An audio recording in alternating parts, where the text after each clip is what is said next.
So that's the end of the day of the first Cloud Native Day. So all the survivors that did make it for the end of the day, thank you for staying.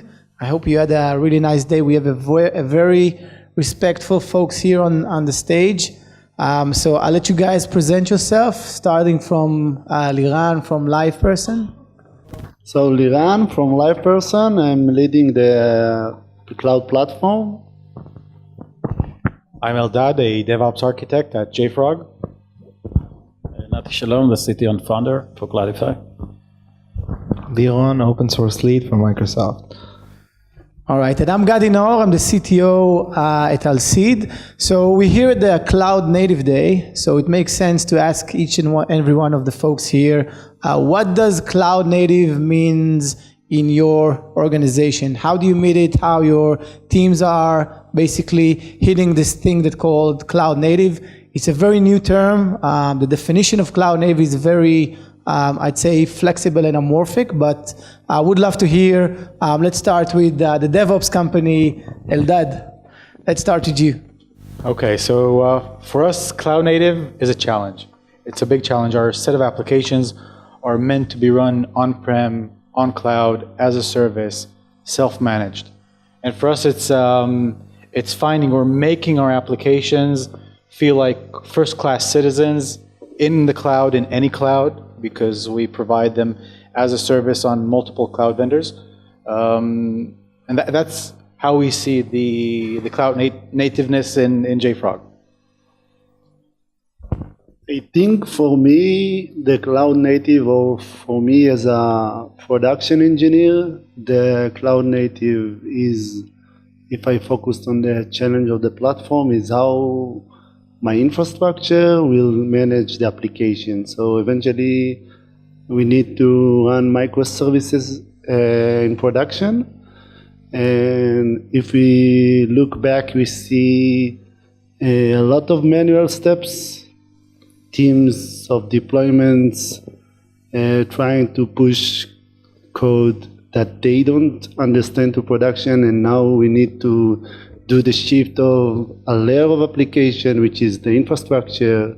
Some will use Kubernetes that will manage the application for us, and we'll do it in a very large scale.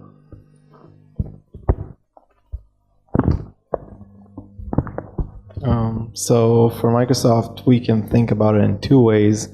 One was our pathway to getting to be cloud native. As you know, Microsoft was not founded as a cloud company like AWS or Google. We've actually made this journey that all of our customers are trying to do right now.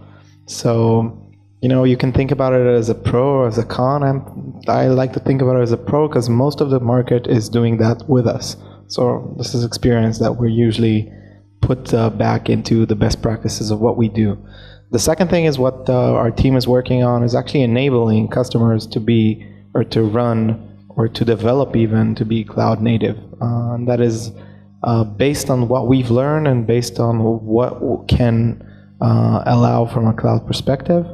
I think our biggest challenge here today is the lack of standards in terms of how to get cloud native without us doing something specific with AWS, Google, Microsoft, or whatever. This market still has some ways to go into understanding how to do that better. I think when we started talking about cloud native, we're looking at cloud native as equal Kubernetes and Docker, obviously, and that's kind of been and still the main driving force behind cloud native. Today we're actually focusing on networking and edge, and what's happening in the network transformation. I think you talked about everything that is happening in IT transformation. This networking is also going through the transformation towards containers and being cloud native. But as in IT, the reality doesn't change as fast as we want it to change. So there's now a lot of work on how to create edge. And by the way, edge is everything that runs outside of cloud, outside of our data center, and becomes, if you like, its own cloud. How do we actually talk to our Wi-Fi at home and push software to it? How do we talk to a car? and use Kubernetes in a way to standardize all those, if you like, environments and look at them as if they were just another VM or another machine or another container in our data center. So that's basically when we look at cloud native, that's, I think, the next wave of cloud native. So it sounds like for everyone here, Kubernetes is like the go-to platform from making the cloud native in the sense that it kind of helps us to denormalize what are we running on the various clouds, and even for LivePerson, they are running it on-prem over OpenStack, which is extremely challenging. And the driving force behind it is everyone talks about dev and DevOps and how they move the needle basically from application all the way to production. Touching a little bit about this love triangle between the dev, security, on the operation, so oftentimes called DevSecOps. Where do you see the challenges there? How do you basically meet this kind of love triangle in the sense that you want to make sure you balance between security and coming from a security background and actually being part of a company that is focused on security, how do you manage and balance this challenge between dev, security, velocity, and operations? Let's start with you, Liran, please. Liran asked me not to ask questions about security, and he knows where I'm working, so.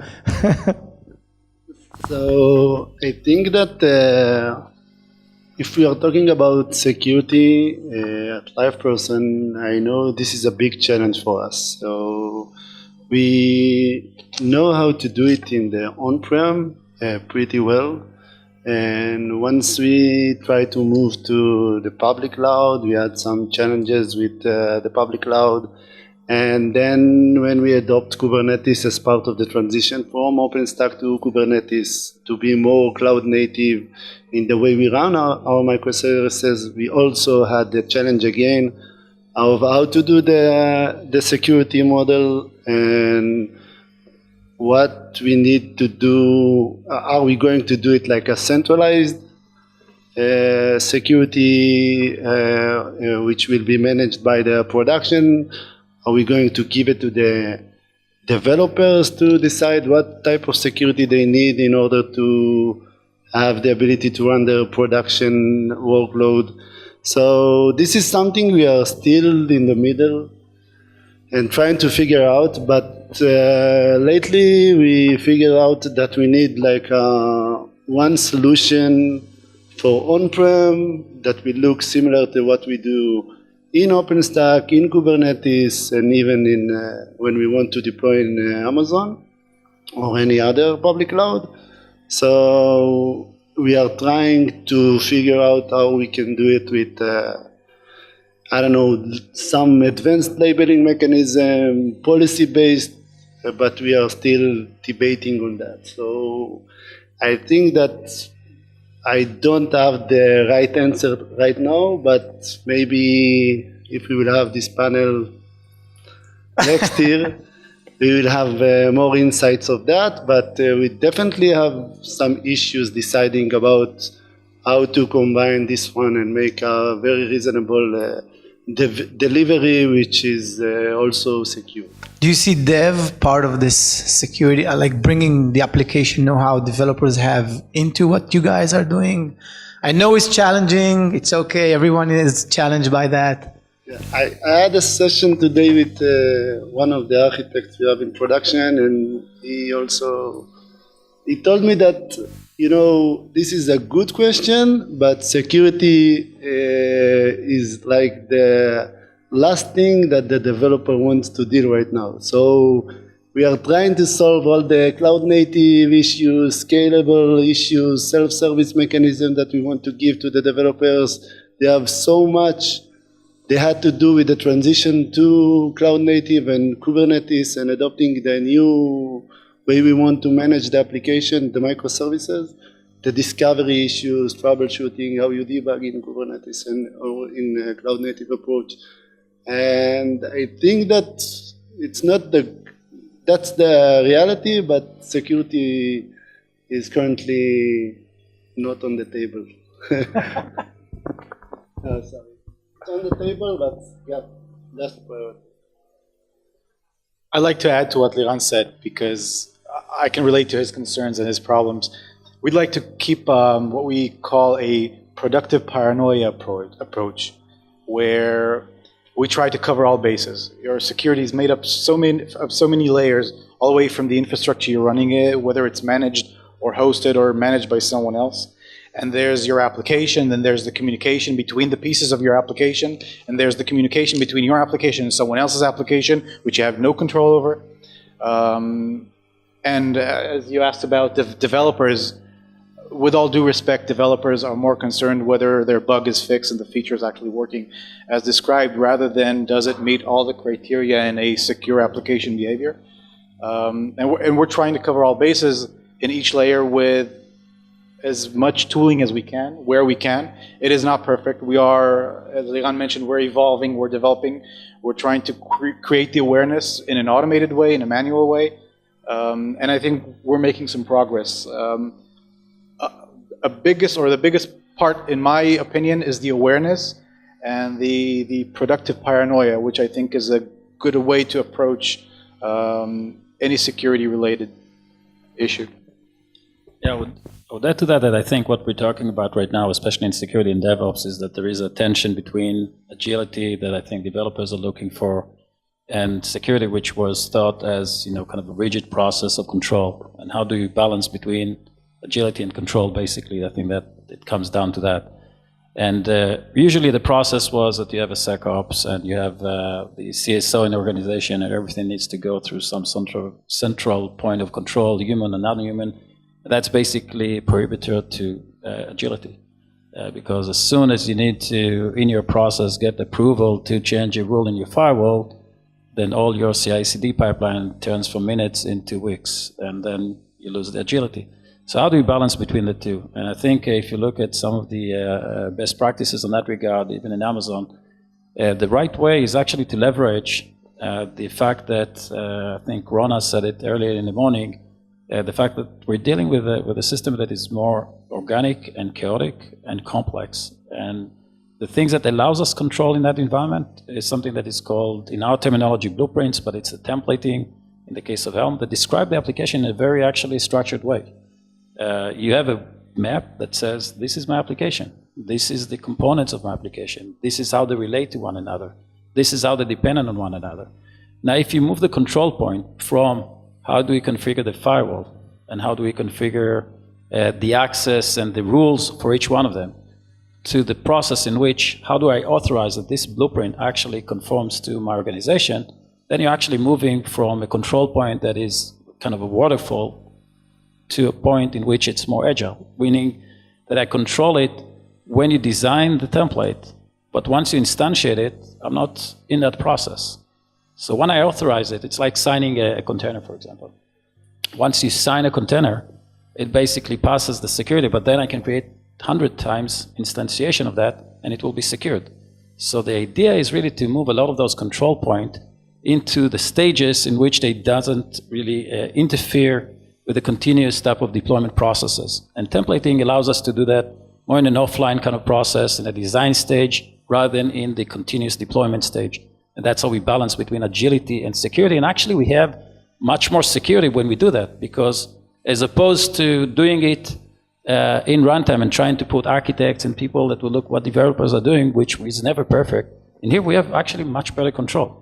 Now, the last point that I wanted to say is about networking. When we think that networking can be secured by having a CSO, someone that authorizes it, we're basically creating a static environment. Static environment usually configured to be open to all use cases.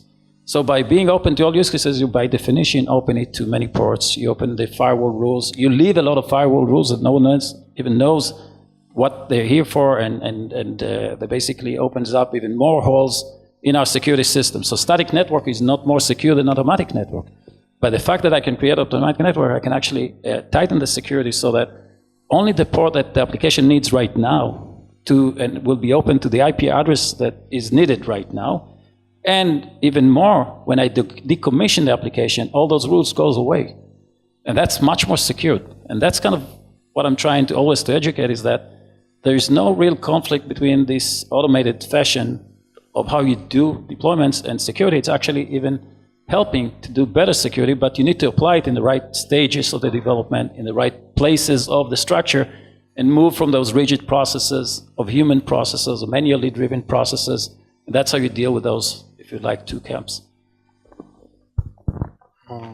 So to add on this, if we're looking at how Microsoft is working, it's usually comprised of three things. The first one is really the descriptive approach, pretty similar to what the blueprints are. That means we are trying to describe how those pieces of code, whether it's container or even more of the serverless areas that we're exploring right now, are actually trying to describe themselves from a security perspective as well. That allows us to understand or to have some sort of a contract for each of those pieces on how that should work. And that's usually, because we're working in an automated system, it's better for the system to run than having those manual rules. And I do agree that this is probably a better approach anyway from what we did up until now. So it's easier and it's better. The second is we do actually think about processes from the monitoring standpoint. So I know it's against the whole agility, but this is something we have to do. In Microsoft, we actually invested in some companies. Some of them are even local ones. Aqua, have you heard of it? We've invested in round A of it. And we're working very hard on, closely with them to determine that process. Less from the developer standpoint, more from a monitoring standpoint. So we'd understand when something is happening that it shouldn't happen. Trying to understand how guidelines of a container should work, and if one container is trying to do something that similar ones are not doing, usually that should raise a concern somewhere. So we do need this kind of sort of monitoring, but probably not the developers would run it. Some sort of hate saying this word, but an AI-based monitoring and some sort of those kind of areas would be able. And if you haven't checked Aqua, I strongly advise you to do that, because they're coming with pretty good processes as well. So it's about taking a good technology that also gives you a method on how to do that. So I definitely hear that automation and templating and having even security as code is an important concept. And on top of that, basically we can bring in the machine learning capabilities that can give us deeper insight. And it's great to see that even both Liran and Eldad, that runs like production system and have visibility into that, actually sees that this is key concept to actually drive it. So taking kind of a different route here, I've seen a lot of open source here in this day. Open source projects keep popping every day, and it's really hard to actually understand, what makes an open source project something that you want to invest. Judging by the amount of stars, I don't know if there are like stars fraud already with GitHub. Yes or no, it's a debatable question, but just like, we see that on Instagram, it's challenging to understand what's right and what's wrong. So on the edge of open source, adopting open source tools, building based on open source, or buying software, from your perspective and your day-to-day life, what do you recommend to be the cut point, or basically the cut line between building and doing something using open source versus buying? So let's start with Adir, who is the open source lead at Microsoft. I got the worst one. So that's a very, very big question. I can tell you from experience that we've actually failed on this question numerous times. You had to buy GitHub. No, that was actually a success. But for example, before we went into Kubernetes, we heavily invested in Apache Mesos. The ones of you who knows it, we were sure that this is going to be the one that going to win the market, had more backers, bigger community. There was just Kubernetes with Google around it, so it seems like to be a very vendor-specific project. And we all know what happened, when you spend a lot of money into buying that sort of reception of a project, no matter if the other project was better, and personally I still think it was better, If you have enough money to back up. Do we have Google in the audience? Project, yeah. That I even have one person from them actually saying that, especially from the early days in terms of data, big data, and stuff like that, it was not really good on Kubernetes. So that is just a little example to show you that even if you're going with something that is backed, Mesos was backed by Apache. It had a lot of contributors around it, and we all know where it is today. So it's a hard question. What we usually do in Microsoft is we're not afraid to fail. And as you say, sometimes fail miserably, because if you want to be ahead of the game, you have to bet on some of those projects. Always have some sort of an exit strategy into understanding what you do. For example, if this is happening, this project is being closed, IBM is buying some other company, no mentions of names and stuff like that, or even on other words, I don't know, Cloudera and Hortonworks merging, so you don't know what you've done or what happens. So this is a world that you don't have any way to be very reliable on. It's definitely better than any licensed software, and yes, a person from Microsoft is saying that. So at what point you buy? Honest to God, I think you should always go for something that the community is doing the origin of.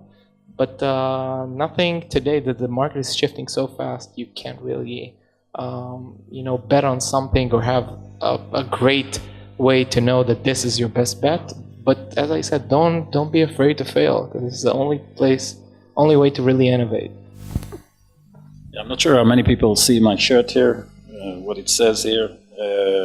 This is an exercise for those who need glasses. So it says the only constant is change. And I've been, I have gray hair, and I've been around for a while, so I've seen a lot. Like Mesos, there's been Docker Swarm just recently, and by the time I think Docker Swarm died, it was one of the leading solutions. Docker in itself was pretty high on the hype. And my only advice, given my gray hair, is the only constant is change. So rather than trying to bet on a technology and saying this is the only thing that I'm going to do and it's sure going to succeed, you have to plan for a change. And it's really surprising how many people are making that mistake over and over again, even though they failed in the past, even though they've seen that the bet didn't work. The reality is that you're going to bet on something else is going to come in, and for sure it's going to come in. For sure there's going to be something new. For sure there's going to be a new technology. For sure it's going to be a disruption. And now today, especially in the open source world, the disruption cycle is much shorter. And there is tons of examples of that. And by the way, it's not specific to open source. We could see it all around, all over the places. And my only advice is that you have to build and plan for a change. How do you build and change for a plan? We use the kind of the orchestration or templating on management layer as an abstraction that allows us to basically glue together multiple things. And by the fact that you have flexibility to add new things without breaking the things that are already working, you have that layer of flexibility. And there are numerous ways in which you could do that, but that's one of the practices on how you could build for change and adopt for change from the beginning, not plan for something that will stay there and then you hit a cliff when it changes. I think everyone here, everyone that was in the conference today, and myself, what we do for a living, we solve problems. And we're always looking for solutions for problems that we have on a day-to-day basis, whether they're technical, business, customer, or whatnot. And I think, like Nati mentioned, what I've experienced in the last 20 years is the amazing revolution of everything being turned into open source. I never had gray hair. I was born like this. I think that was the amazing thing, or what I've experienced, that today, when you have a problem, 90% chance that there is a solution out there for you that's open source. You just have to look for it and figure out if it works well for you, or maybe just fork it and do some tuning and fixing for it. And if you focus on what's your business, focus on what you're good at, and don't try and rewrite someone else's code or reinvent the wheel, you'll get much more success with focusing on what's good for you, your business, and enjoying the collaboration and the community for solving common problems. Because as I see it, most of the cases, most of the problems that we have already been solved or dealt with by someone else. I totally agree with that. So you need to focus on what you need to achieve as part of your business, and if you have to adopt or if you have to use an open source, you need to choose if you want to buy or get a supported version. So you need to decide how you're going to build the layer on top of open source. So most of us had some experience with building on top of open source, and the other option is to buy that specific extension that you will probably need. So for us is, yes, we will take open source. In some cases we are going to build on top of that and we will achieve the goal, and this is going to be the same skill set of the team, and we will be able to manage it in a production scale manner and make it something that we can serve our application very well. In some cases, we have to buy support or maybe buy enterprise edition of some of the products which is based on open source, and this is also something which is fairly okay because we want to achieve more velocity, we want to go fast, we want to extend some of the stuff that we can offer as part of the platform that we will give to our service. So it's very easy to know what's the ROI that when you buy such a product and extend it in terms of building the same solution yourself, it's something that you typically can understand very easily when you explore the product. And I think that the value that you can get from something that which comes with a reasonable support or very good extension is something which is very valuable to your organization. And the last part for us is taking this out-of-the-shelf products for something which is more like in the critical path of our service that we want to deliver. So that is the way we are trying to balance between pure open source with building on top or buying some extension or support to sell the service for LivePerson. Are there any questions from the audience around this topic or the topics that we've discussed so far? Feel free to raise a hand. I'll get you a mic and we can... So any questions out here? Yes. Yeah, the question is whether the responsibility for security would be pushed to the responsibility of the developers and the application owner, or there would be a function that still needs to deal with security. Was that the question? Right. So I think if we look at retrospect, it's actually easy to answer that. Before, it was, the assumption was those things needs to be done by central IT, by central organization. That philosophy broken down, not because it's not right, but because it wasn't sustainable. Meaning that the change, the pace of change of the application was such, was much faster than we could actually work on that, I call it the waterfall model, in which you do something and then you wait for someone else to update it, and that kind of concept broken down.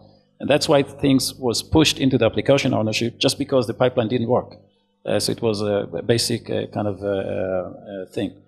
The same thing happens to a lot of other aspects, that you're pushing it to the application, because if you look at that from velocity perspective, if you had a tier and you have a pipeline, and now you have a tier that is a stopgap, then that pipeline starts to slow down to the point where it's actually not working as in the pace of velocity that you expect.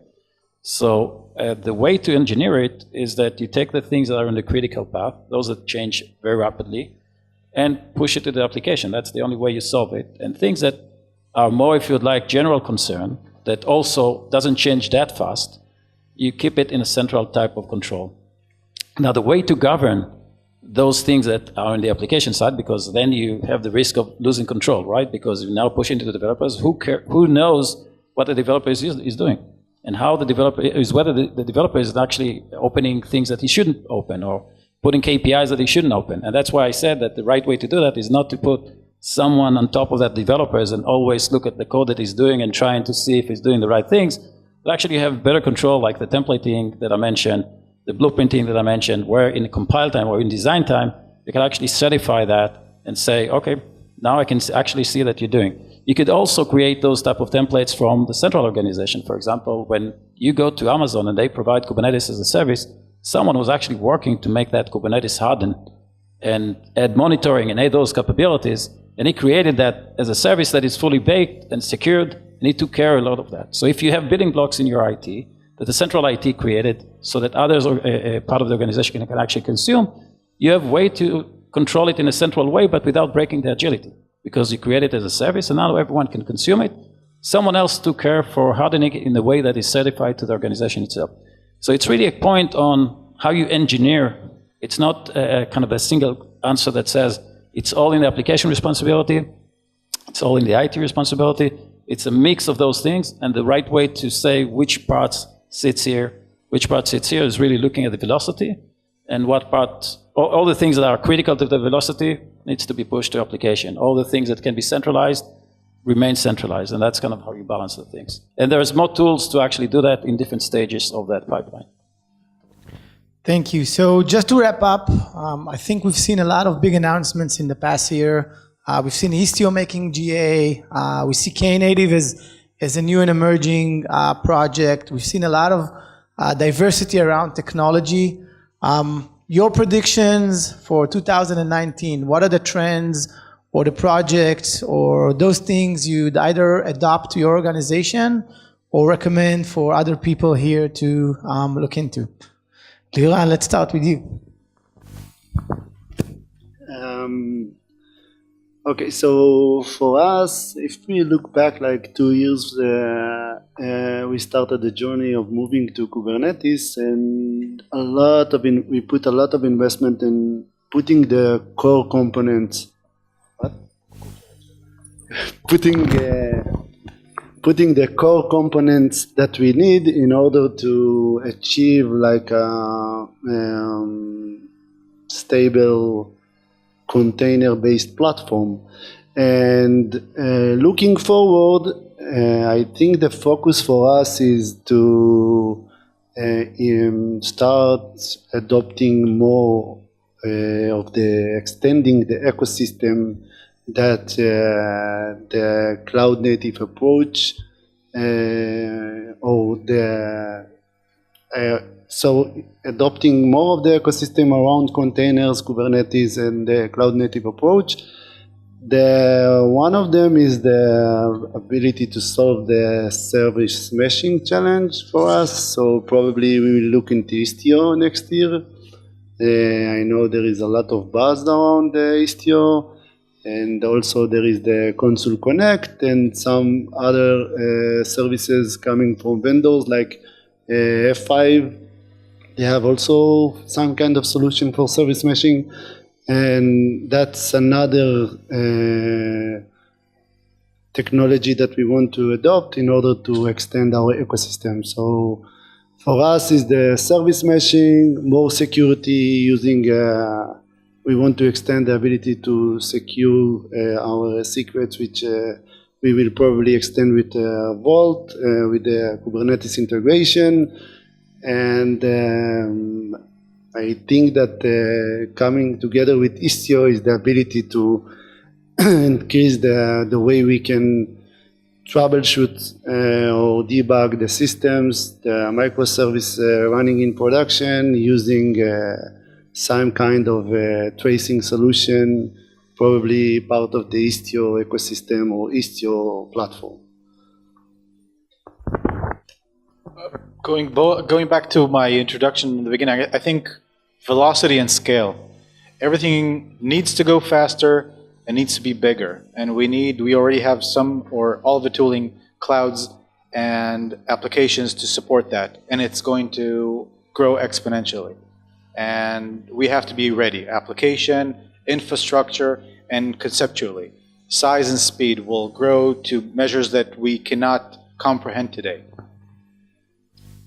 Actually, I think if I connect it to the first presentation that I had in the keynote today, and we saw IBM buying Red Hat, obviously, and Microsoft buying Git.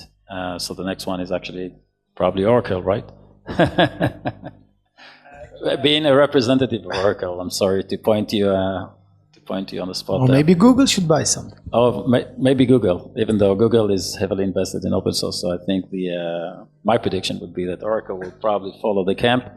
By the way, all of that happened in kind of 2018. It's quite interesting to see, and also IPOs from open source companies like Elastic and the rest of those things. So I think that trend will definitely continue, and the balance that I was talking about between open source and cloud, so that will create a better partnership type of relationship that I was talking about in the morning, as opposed to being locked into the same services on the cloud. So I think that balance between open source and cloud services, managed and unmanaged, those things will definitely continue in a much higher pace than it was, I think, before.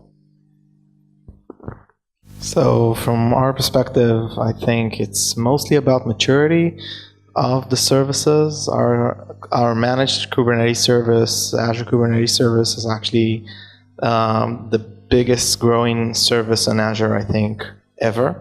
It's between double and triple digits every month. So we're really, really focusing on scaling and making it as mature and as, that you can run it and have that some sort of, reliability that we want you to have in terms of not focusing or working on the infrastructure stuff. So we are getting a lot of those projects together to making it a very mature story for the customers. So I think I've heard it before that you've mentioned Jim Zemlin, the Linux Foundation Director, which is actually going to be hosted with Microsoft in a few weeks in our conference, said that Kubernetes is the new Linux. So if it is right, and this is what we see it for the cloud as well, we do need it to make it more mature in terms of less people focusing on the infrastructure, just as they are on Linux today. And this is a lot with ecosystem and everything that was here that is more about maturity. So it's not about embracing more features. And the second thing that Microsoft is super investing, and this is something my team is personally doing in Israel, is around serverless. That seems to be a big promise for 2 years now with AWS Lambda and Azure Functions and Google Functions. But still there's a lot of limitations in really running full, robust applications. We are starting to fix some of those issues, and that actually gets a better level of some of the issues that you've discussed here in terms of what should be the infrastructure, what should be the application. Serverless is actually getting pretty good in that answer in terms of what we don't need to use. So we are investing in it. It'll be interesting to see what happens with this in this year, not just from us, but also from AWS and Google. All right, so thank you guys for joining.